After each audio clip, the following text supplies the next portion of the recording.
वंदे मातरम। जम्मू कश्मीर के डोंडा कठुआ जो जिला है वहां पर फिर से हमला, वही वाली बात जो कल रात को हुआ था। मैंने इसके पहले, अगर आपको याद हो, मैंने रईसी वाले में कहा था कि 72 घंटे रुकिए, 2 आतंकवादियों को मार गिराया है और अभी 72 घंटे भी नहीं हुए। यहां पर ऑपरेशन चल रहा है, सर्च एंड कॉर्डन पहले चलता है, उसके बाद जब असॉल्ट की बात आती है तो असॉल्ट की टीम होती है। यहां पर एक दुखद खबर यह आई है कि जो हमारे एक सीआरपीएफ के, सेंट्रल रिजर्व पुलिस फोर्स के एक जवान है, उनकी शहादत हुई है।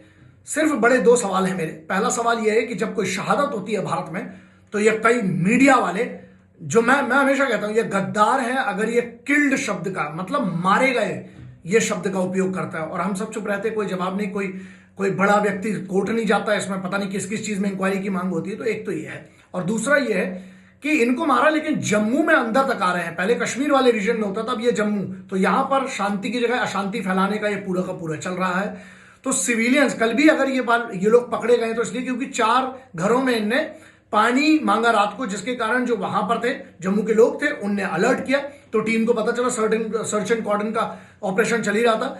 बेसिकली ये हुआ था कि कल रात में वहां पर जो पुलिस है, जम्मू कश्मीर पुलिस है, और उसके साथ राष्ट्रीय राइफल जो होती है, उनकी जब मूवमेंट हो रहा था उस पर इनने फायर किया था, तो वहां पर हमला हुआ था। और उसको पूरा का पूरा फिर ऑपरेशन को आगे मूव करते हुए, इसमें एक बात और हुई है कि डीआईजी और जो एसएसपी है उन दोनों की गाड़ी पर हुआ, उनको कुछ नहीं हुआ है, उनकी गाड़ी पर भी फायर आया।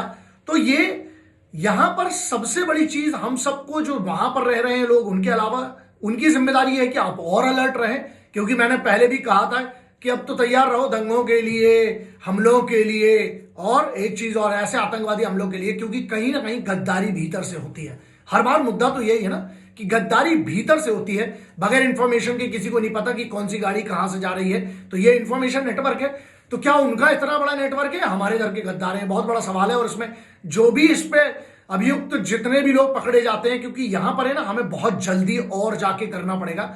मैं जिन संबंधित लोगों को जानता हूं, जिन संबंधित लोगों तक पहुंच है, मैं हमेशा से प्रयास करता हूं। और रही बात इतनी, अगर कहा था 72 घंटे, तो अभी 72 घंटे के अंदर ये वही है जो उसके लिए इंचार्ज, और अभी से नहीं, ये जम्मू वाले रीजन में, जैसे पुंछ, और हम जो वहां रजौरी और पुंछ की बात कर रहे हैं, 2021 से लेकर अभी तक 38 हमारे जवान शहीद हो चुके हैं, आर्म्ड फोर्सेस के, स्पेशल फोर्सेस के, और उसके साथ साथ सेंट्रल आर्म्ड पुलिस फोर्सेस के, और उसके अलावा 11 सिविलियंस की भी वहां पर मृत्यु हो चुकी है। इन्हीं हमलों के दौरान उनकी मृत्यु हुई। मैं इसमें ये वाले कल वालों की बात ही नहीं कर रहा हूं जो हमारे रईसी में हुए थे, उन बच्चों का क्या दोष था।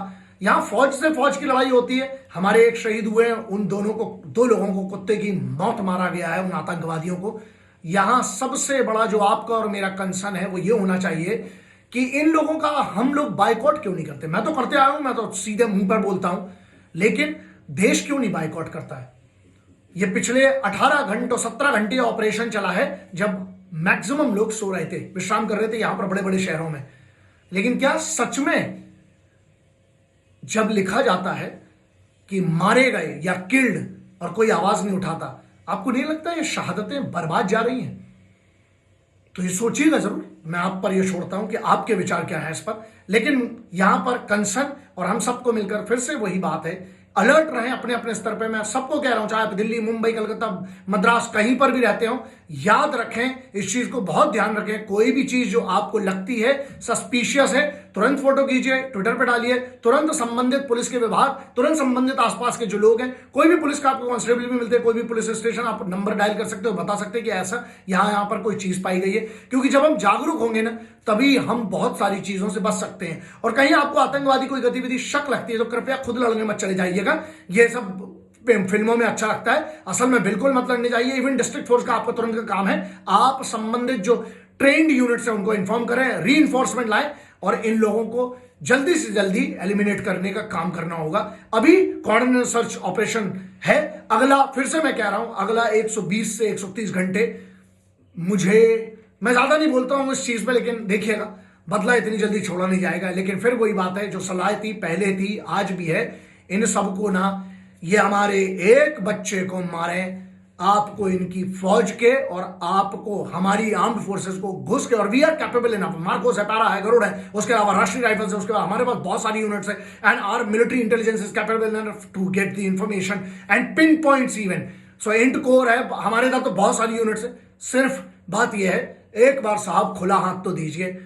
मैं हमेशा से कहते आया हूं, मुझे जितना भरोसा, जो मैं छोटा मोटा जानता हूं, जिन लोगों से संबंध रखता हूं, सीधी सी बात है, इनको कराची इस्लामाबाद में भी घुस के मारा जा सकता है। जब तक हम ऑफेंसिव नहीं होंगे, इनको घुस के नहीं मारेंगे, इनको डिफेंसिव होना चाहिए, ना कि हम लोगों को।